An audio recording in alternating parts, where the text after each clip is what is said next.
Kemudian baginda Rasulullah SAW ketika mengangkat kepalanya daripada sujud dan dibersihkan oleh Siti Fatimah Az-Zahra, lalu Siti Fatimah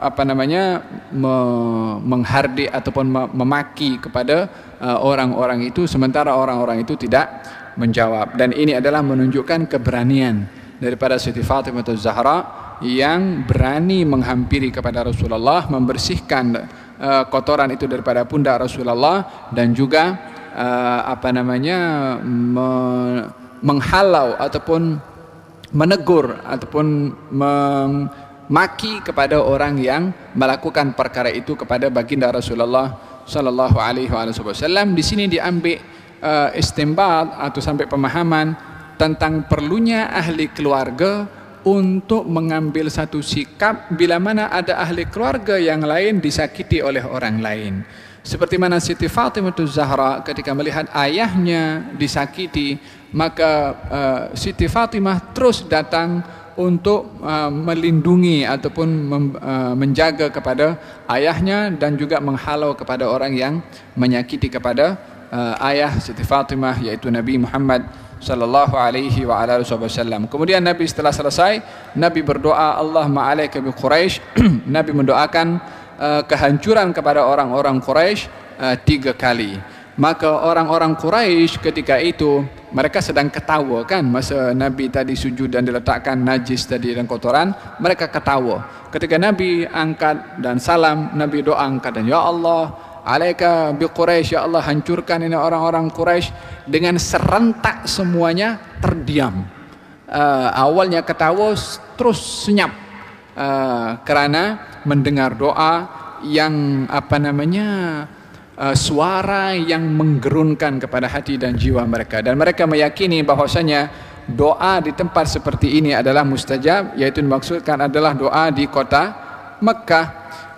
Dan mereka menyadari bahwasanya doa Rasulullah sallallahu alaihi wasallam ini adalah doa yang mustajab. Mereka tahu Nabi ini benar, bukan tak tahu.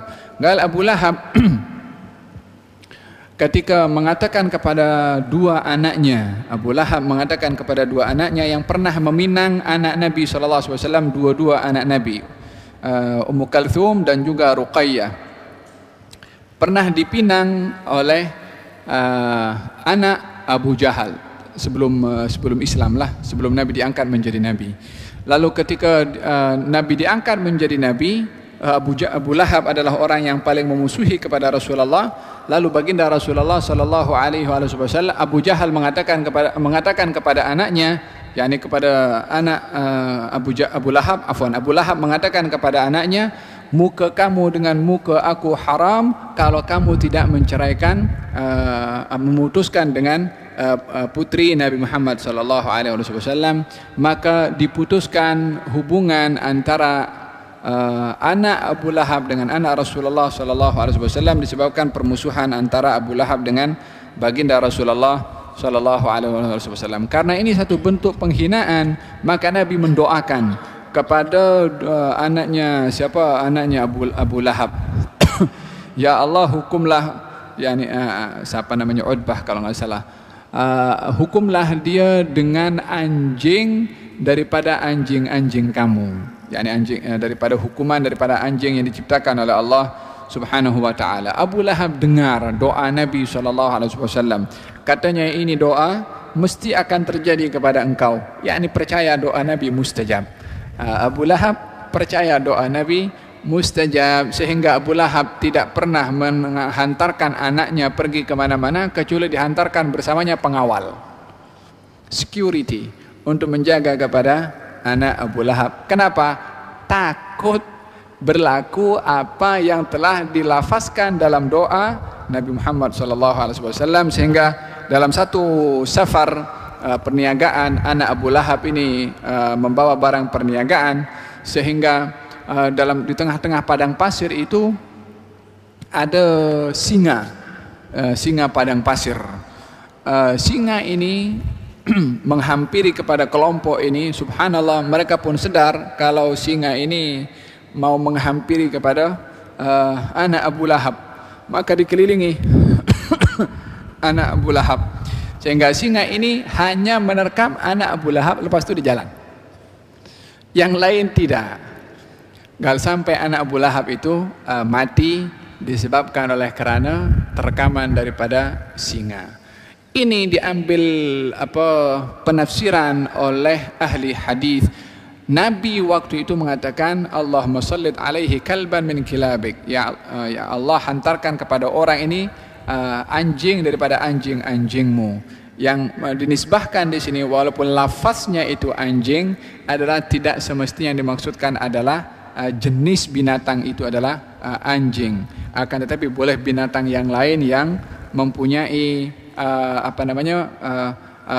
buas, yakni kepada yang lain. Atau singa itu bahagian daripada tentera Allah atau daripada ciptaan Allah, daripada binatang yang dinamakan juga anjing, yang dihantar juga oleh Allah Subhanahu wa taala. Syahid di sini, mereka kaum musyrikin pun juga mengambil berat tentang doa Nabi Muhammad sallallahu alaihi wa ala alihi wasallam. Menjadi pembahasan para ulama berkenaan dengan doa Nabi dalam hadis ini. Yakni Nabi menyebutkan dalam hadis ini, ya Allah, hukumlah orang-orang Quraisy.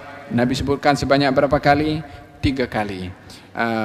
Di sini diambil pemahaman bahwasanya orang itu bila mana berdoa kepada Allah Subhanahu wa taala digalakkan untuk berdoa sebanyak 3 kali untuk memastikan atau nak menunjukkan harapan sangat kepada Allah dengan mengulang-ulang kita punya doa.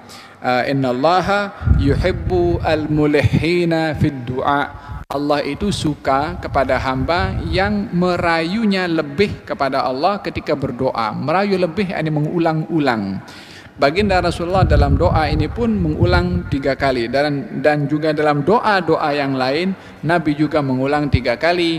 Intinya adalah digalakkan ketika berdoa untuk mengulang doa itu sebanyak 3 kali. Lalu Nabi mendoakan kebinasaan untuk Abu Jahal, Utbah bin Abi Rabi'ah, Syaibah bin Abi Rabi'ah, Al-Walid bin Utbah, Umayyah bin Khalaf, Uqbah bin Abi Mu'aid, dan 1 orang lagi disebutkan oleh Nabi SAW. Ada 7 orang yang perawi itu lupa siapa yang ke-7 yang disebut oleh Nabi ketika didoakan oleh baginda Rasulullah dengan doa kebinasaan.